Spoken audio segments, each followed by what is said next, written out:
सोना इतना चमकदार और कोयला इतना बेजान क्यों होता है? कभी सोचा है इस बारे में? असल में ये सब ना तत्वों का खेल है और आज हम मिलकर इन्हीं तत्वों के दो सबसे बड़े परिवारों के राज खोलने वाले हैं। तो फिर चलिए एक तरह से वैज्ञानिक जासूस बनकर इस गुत्थी को सुलझाते हैं। एक तरफ अपने पास है एक चमचमाती सोने की अंगूठी और दूसरी तरफ कोयले का एक बिल्कुल साधारण सा टुकड़ा। हाँ, ये दिखते तो अलग हैं, पर इनके बीच का असली एकदम गहरा अंतर वो क्या है? इसका जवाब असल में बहुत आसान है।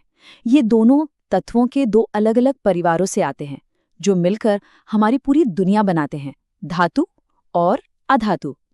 और अगर हम इन दो परिवारों को समझ गए ना, तो समझ लीजिए हमारे आसपास की हर चीज को समझने की चाबी मिल गई। ठीक है, तो हमारी जासूसी अब शुरू होती है। और देखिए, किसी भी अच्छे जासूस की तरह हम भी उन सुरागों से शुरुआत करेंगे जो बिल्कुल हमारी आंखों के सामने हैं। मतलब वो चीजें जिन्हें हम देख सकते हैं, महसूस कर सकते हैं, यानी इनके भौतिक गुण। तो सबसे पहला और सबसे साफ सुराग क्या है? वो है चमक। धातु जब अपने शुद्ध रूप में होते हैं ना, तो उनकी सतह एकदम चमकदार होती है। इसी गुण को हम कहते हैं धात्विक चमक। जरा सोने की चमक के बारे में सोचिए, या फिर घर में ताजे ताजे पॉलिश किए हुए चांदी के बर्तनों की वो दमक, है ना? अच्छा, अगला सुराग है आघातवर्धनीयता। हाँ, मुझे पता है ये शब्द सुनने में थोड़ा मुश्किल लग सकता है, लेकिन इसका मतलब बहुत सीधा सा है। धातुओं को हथौड़े से पीट कर पतली चादरों में बदला जा सकता है। वो शीशे की तरह टूटकर बिखरते नहीं, बस अपना आकार बदल लेते हैं। और इस मामले में तो सोना और चांदी असली चैंपियन है। ये दुनिया की सबसे ज्यादा आघातवर्धनीय धातुओं में से हैं। और यही तो वजह है कि इनसे इतने सुंदर और बारीक गहने बनाना मुमकिन हो पाता है। अब आघातवर्धनीयता से ही जुड़ा एक और गुण है तन्यता। इसका मतलब है धातुओं को पतले पतले तारों में खींचने की क्षमता। तो सोचिए, इन्हें पीटकर चपटा भी किया जा सकता है और खींचकर लंबा तार भी बनाया जा सकता है। और ये तथ्य तो सच में हैरान कर देने वाला है। सिर्फ 1 ग्राम सोने से, जिसका वजन एक पेपर क्लिप से भी कम होता है, उससे करीब करीब 2 किलोमीटर लंबा तार खींचा जा सकता है। ये होती है धातुओं की कमाल की तन्यता। अच्छा, क्या कभी गलती से गर्म तवे पर रखा चम्मच छू लिया है? अगर हाँ, तो पता चल गया होगा कि धातुएं ऊष्मा यानी हीट की कितनी अच्छी सुचालक होती हैं। चांदी और तांबा तो इसमें बेस्ट हैं, और इसी वजह से हमारे खाना पकाने के बर्तन धातु के बनते हैं। और यही बात बिजली पर भी लागू होती है। धातुएं बिजली की भी शानदार सुचालक है। इसीलिए तो बिजली के तारों के अंदर धातु होती है, जिसे ऊपर से पीवीसी जैसे इंसुलेटर से ढक दिया जाता है ताकि करंट न लगे। और हमारे भौतिक गुणों की लिस्ट में आखिरी सुराग है ध्वनिक होना। इसका मतलब है कि जब धातुओं पर चोट की जाती है तो वो एक गूंजने वाली आवाज पैदा करते हैं। स्कूल की घंटी याद है? या फिर मंदिरों में बजने वाली घंटियां, वो धातु की ही क्यों होती हैं? बिल्कुल, क्योंकि वो ध्वनिक हैं। तो ठीक है, हमने बाहरी रूप रंग तो देख लिया, लेकिन असली कहानी तो सतह के नीचे छिपी होती है ना? तो अब वक्त है ये पता लगाने का कि अंदर क्या चल रहा है। चलिए देखते हैं कि ये धातुएं रासायनिक रूप से यानी केमिकली कैसा बर्ताव करती हैं।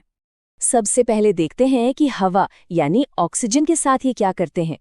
ज्यादातर धातुएं ऑक्सीजन से मिलकर मेटल ऑक्साइड बनाती हैं, लेकिन मजे की बात यह है कि सब एक जैसा रिएक्शन नहीं देते। एक तरफ है सोडियम और पोटेशियम, जो इतने ज्यादा रिएक्टिव हैं कि हवा में आते ही धधक कर जल उठते हैं, और दूसरी तरफ है सोना और चांदी, जो इतने शांत हैं कि ऊंचे तापमान पर भी ऑक्सीजन से कोई मतलब नहीं रखते, और इसीलिए तो इनकी चमक सालों साल वैसी ही बनी रहती है। और पानी के साथ भी कुछ ऐसी ही कहानी है, पूरा एक ड्रामा है। कुछ धातुएं जैसे सोडियम ठंडे पानी में जाते ही धमाका कर देती हैं। कुछ को थोड़ा मनाना पड़ता है, जैसे मैग्नीशियम, जो सिर्फ गर्म पानी से रिएक्ट करता है। और लोहा और एल्यूमिनियम तो और भी नखरे वाले हैं, उन्हें तो भाप चाहिए। और फिर आते हैं हमारे राजा महाराजा सोना, चांदी, तांबा, जिन्हें पानी से कोई फर्क ही नहीं पड़ता। तो यहाँ प्रतिक्रियाशीलता की एक पूरी रेंज है, विस्फोटक से लेकर एकदम बेअसर तक। तो अब तक की कहानी से ऐसा लग रहा है कि हमारे पास कुछ साफ सुथरे नियम बन गए हैं, है ना? धातुएं ऐसी होती हैं, अधातुएं वैसी, सब कुछ सॉर्टेड है। लेकिन कहानी में एक ट्विस्ट है। विज्ञान में हमेशा कुछ ऐसे रूल ब्रेकर्स होते हैं, कुछ ऐसे अपवाद जो पूरी कहानी को मजेदार बना देते हैं। चलिए इन नियम तोड़ने वालों से मिलते हैं। सबसे पहले पारा है तो धातु, पर कमरे के तापमान पर ठोस नहीं बल्कि तरल होता है। फिर है आयोडीन, ये एक अधातु है पर इसमें धातुओं जैसी चमक है। और कार्बन तो कमाल ही है, एक तरफ ग्रेफाइट के रूप में ये बिजली का सुचालक है जो कि अधातुओं का काम नहीं है, और दूसरी तरफ हीरे के रूप में ये दुनिया का सबसे कठोर पदार्थ है, जबकि अधातुएं तो नरम होती हैं। और उन मजबूत धातुओं के नियम का क्या? सोडियम और पोटेशियम जैसी धातुएं इतनी नरम हैं कि उन्हें मक्खन की तरह चाकू से काटा जा सकता है। यही अपवाद तो इस विषय को इतना दिलचस्प बनाते हैं। तो सवाल ये उठता है कि हम ये सब क्यों जान रहे हैं? क्या ये सिर्फ किताबी बातें हैं? नहीं, बिल्कुल नहीं। क्योंकि जब हम ये समझ जाते हैं कि कोई पदार्थ कैसा बर्ताव करता है, तो हमें असल दुनिया में कमाल की चीजें बनाने की ताकत मिल जाती है। इसका एक बहुत ही बेहतरीन उदाहरण है एनोडाइजिंग। इसमें हम क्या करते हैं? हम एल्यूमिनियम के एक गुण का ही इस्तेमाल करते हैं। हम जानते हैं कि वो ऑक्सीजन से रिएक्ट करता है, तो हम जानबूझकर उसकी एक मोटी और मजबूत ऑक्साइड की परत बनवाते हैं जो उसे जंग लगने से बचाती है। ये प्रक्रिया सुनने में थोड़ी टेक्निकल लग सकती है, पर है बड़ी कमाल की।